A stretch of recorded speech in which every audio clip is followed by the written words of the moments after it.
Hello everyone, I'm Skilled and welcome to my advanced tutorial for Subnautica. These tricks and threats can be really tricky and also requires to be fast and pay attention, so I would not recommend using them until you'll fully understand all of the basic mechanics and basic strats. I highly recommend that you watch the beginner tutorial first, because it will cover some things I won't explain in this video. Link to it will be in the description. Huge thanks to Lezzy for participating in making this tutorial. Let's begin.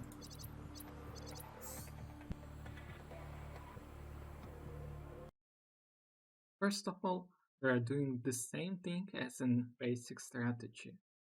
But the only thing we should perform is that trick called ghost storage. It's really popular in survival.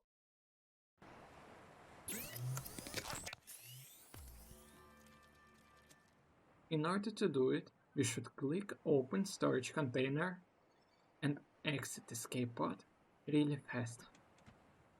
You'll hear opening sound. That's a little detail that is showing it worked. So once you start going for really optimized times in this category, you will have to be resetting for very good spawns.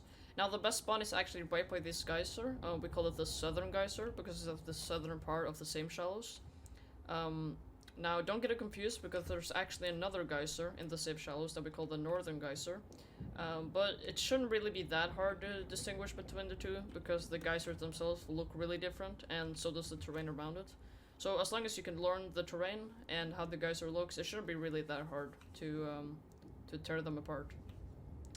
Now, a lot of people like to use the geyser itself as a indicator to the spawn, or to recognize the spawn. But I actually recommend that you use this wreck right here. It's like a square-shaped wreck that has like this box. It's real recognizable. And the reason for this, it's a lot more easier to see and recognizable than the actual geyser itself. And a lot of the time you'll be getting spawns that are all the way over here, or over there somewhere. And from this angle, you can't really see the geyser that well. You can still see the smoke that's coming out from it, but you can't really see the geyser itself that well, quickly. But on the other hand, this wreck is apparent from basically every single angle where you spawn, and if it's a good spawn. So I recommend that you use this because I feel like it's a lot more consistent in recognizing the spawn. Now, once you recognize that you do have a very good spawn, that is right by the geyser and again this wreck, the first thing you will be doing is you will be building a compartment so that it's feet attached to the ground like this. And then you're gonna be using screenshot clip to clip out of bounds, which is again using your scroll wheel to take multiple pictures or screenshots as you approach the ground to skip the frame where you would hit the ground and then clip through, just like this. Now, once you have successfully made your way under the ground here, what you're going to be doing next is that you're going to be building a moon pool. And the placement of this moon pool is actually incredibly important, because you want the moon pool in itself to be attached to the same grid as this compartment here. And what I mean by that is, whenever you pull out the moon pool, it's going to show like a blueprint indicator of where the moon pool will be built. And as you can see, when I'm moving around, it's going to show me a lot of different options, but all of them in this general area and close to this compartment is all going to be it's going to be like locked, and it's going to be a very sharp angle. It's not going to be like you can't really build it diagonally, and it's going to be a lot more limited, as you can see. And this means that you're in the same grid as the compartment. And once you do find a spot where the blueprint indicator is both showing green and is in a locked spot like this, meaning it's in the same grid, then you can slightly construct it to about 10% or so. It doesn't really matter that much unless it's you just have to make sure that it's pretty low and you can deconstruct it fast.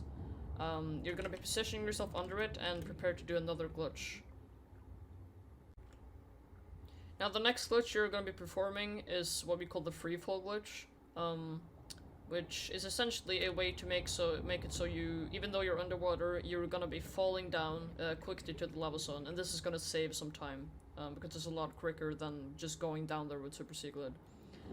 Now, As you can see, when I'm kind of dipping up and down from this moon pool here, above the invisible water that usually is in a moon pool, you can see that I'm kind of exiting the water in a way. And what you want to do is, as you're in the air here and above the water, you want to deconstruct the moon pool, just like this. You want to go up with your sea glide, then deconstruct it as you're above it, and what's going to happen is that you're going to be falling very quickly down. And this is good because you're going to be getting to the lava zone a lot quicker. Now, do note that while you're falling, you will be doing some inventory management in your ghost storage. So first of all, you're going to be opening your PDA, and as you can see, you can access the locker just like we talked about earlier.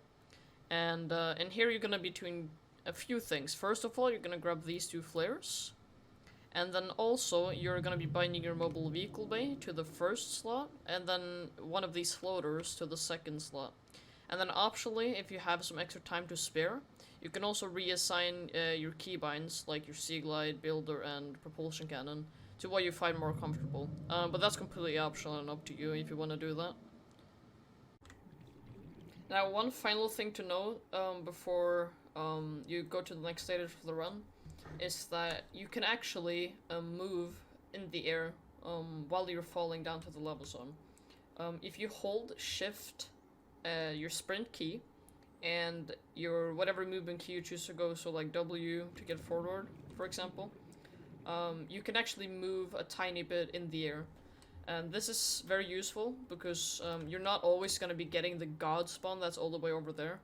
And a lot of the times you're still going to be getting these spawns, which are equally good if you use this strategy, because it allows you to essentially move forward and land in the correct spot. Now, I can't really tell you how much you need to go forward. Obviously, if you do it in the whole thing, you're going to be going way too far. So you kind of just have to run a lot and get the feel of how far you need to go. However, there is one thing that you can imply with this strategy, which is that at around 1,000 meters or so, you can actually start to see the lava zone right here. And if you just learn the terrain from outside and how it looks, you can actually start moving in the correct spot as to where you need to land. Now, the best spot to land is actually all the way over here on this little magma floor, which is on the side of the PCF. If you land over here, you're going to be a lot closer than if you just land up on the hills like I did just now. So try to move as much as you can towards this area, because if you land here, you're going to be much closer to the next destination than if you just landed up there. So make sure to land here if you can. And now we are doing the same thing as always. We are spawning water again and screenshot clipping. Power restored. All primary systems online.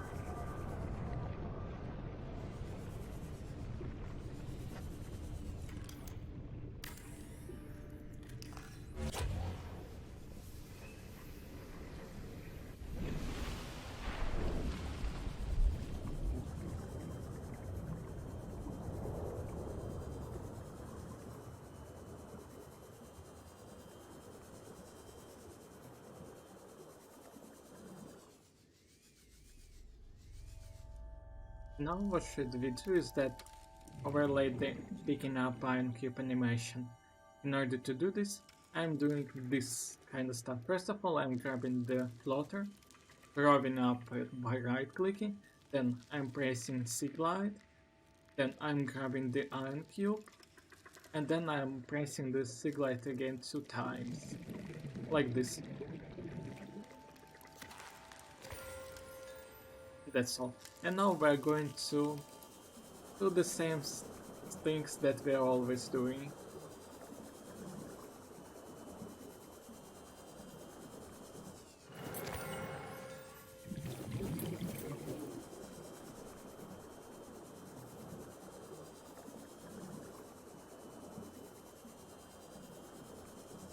Again pedestal, again catching the babies, and then using the portal.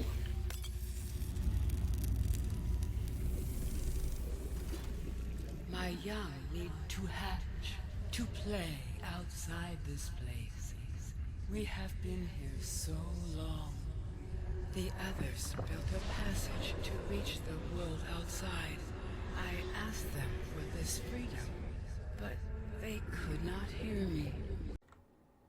Now, although it feels like the most natural thing to do, you're not actually gonna go ahead and cure right away.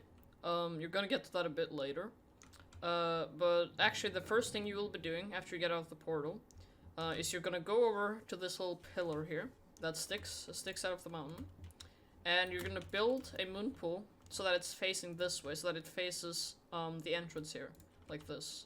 You're gonna build it, and now we're gonna build a rocket that's underwater. And the way we're gonna do that is essentially how the mobile vehicle bay works. Is, first of all, you're gonna deploy the mobile vehicle bay like this while you're standing on the opposite side into the wall.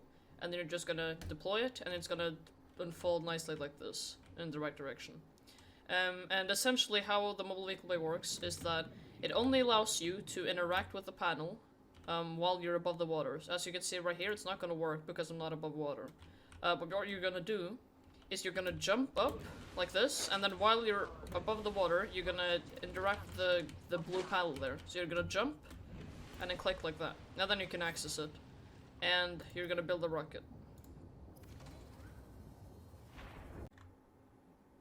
Although you have to be careful on how fast you actually perform this, because what can happen is that if you try and interact with the mobile vehicle bay while it's still unfolding, you can actually soft lock the game. And what I mean by that is if I deploy it like this, and then I try to interact with it instantly, what's gonna happen is my camera's gonna get flick to the side, and right now I can't move. I cannot get out of the state, and the only way to get out of this soft lock is to quit the save, and by the rules it's not allowed to do that because the run has to be single segment. So after you build the rocket, the platform here is actually not going to stay underwater by itself after it's finished constructing. It's just going to start rising to the surface. So what you will have to do is you have to build some moon pools so that it catches the platform after it's finished constructing, and then we'll keep it in place. So kind of the whole point with this route is to get as many things done while during the downtime while the rocket stages are building. So you essentially just have to follow everything I do here, and then try to get it all done before the rocket platform has finished constructing. So you're gonna go ahead and build the rocket, and then you will be placing moon pools like I do here to keep the rocket from floating up, like I talked about a bit earlier. And you're gonna do it on both sides. And you're gonna deconstruct the middle moon pool. And you want to be building another moon pool close to the alien base, and then using your propulsion cannon to flood it.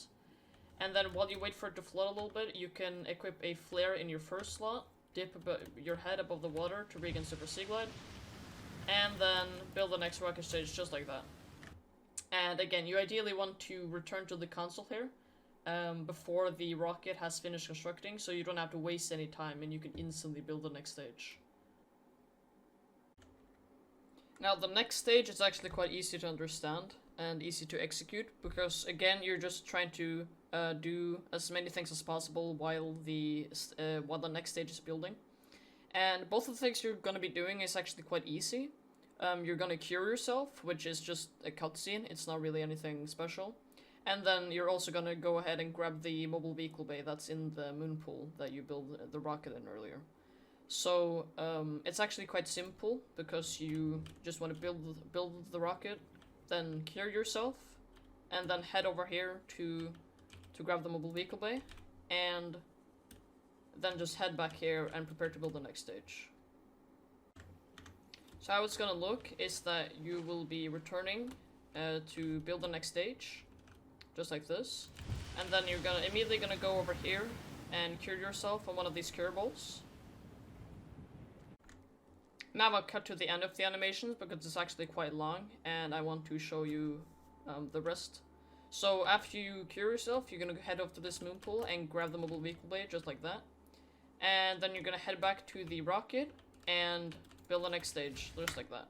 And again, you want to try and get all of this done before, just like I did here, so that you don't have to waste any time before you can build the next stage. And then after that, you'll be going over here to deactivate the gun, which Skilla will be guiding you on next. Now what we need to do is that clip auto bounce, but if we'll use this square, we're going to lose our super Siglite, and we don't want to do this. So what should we do now? Well, we'll use two ways to clip auto bounce, but with our super Siglite. First of them are these two squares. We're just simply going to it as close to the ceiling as possible, grabbing MVB, right click, W and 2 to get Siglite. I'm going to show this like I'm usually doing it. The second way is very simple. We're again using these two cubes as an orange sign, then grabbing MVB, looking all the way down, releasing it, and then we're going to climb it.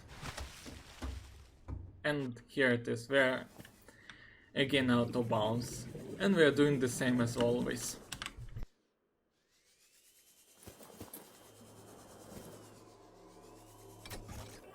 So try to not stuck like I did. Light beyond this doorway.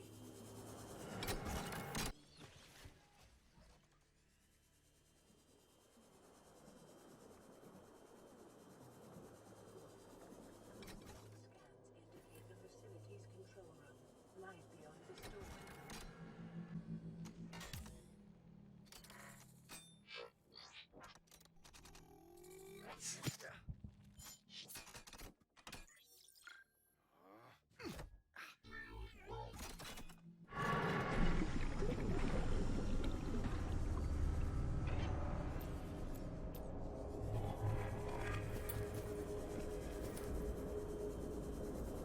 Now what should we do is that they perform the trick called Dolphin Dive. In order to do this, we're just looking right here, then holding W and spacebar. That's all.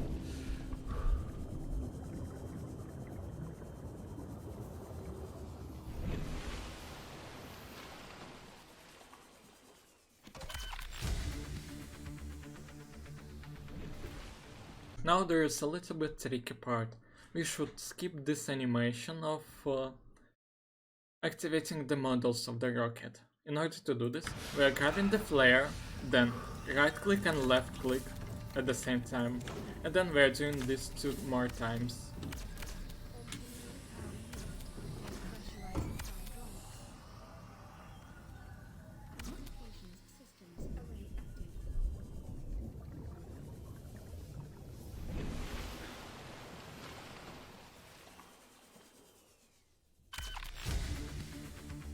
And then we're activating last 2 models, and then using the chair to end the game.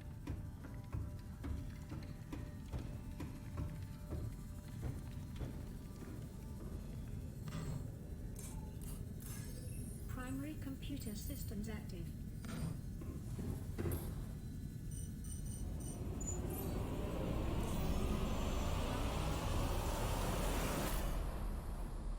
Neptune 1 rocket online.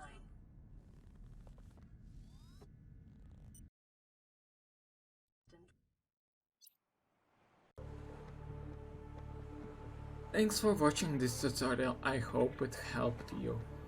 Huge thanks to Lezzy for participating in it. I would recommend checking his channel. For more help, you can join Subnautica speedrun server, link in the description.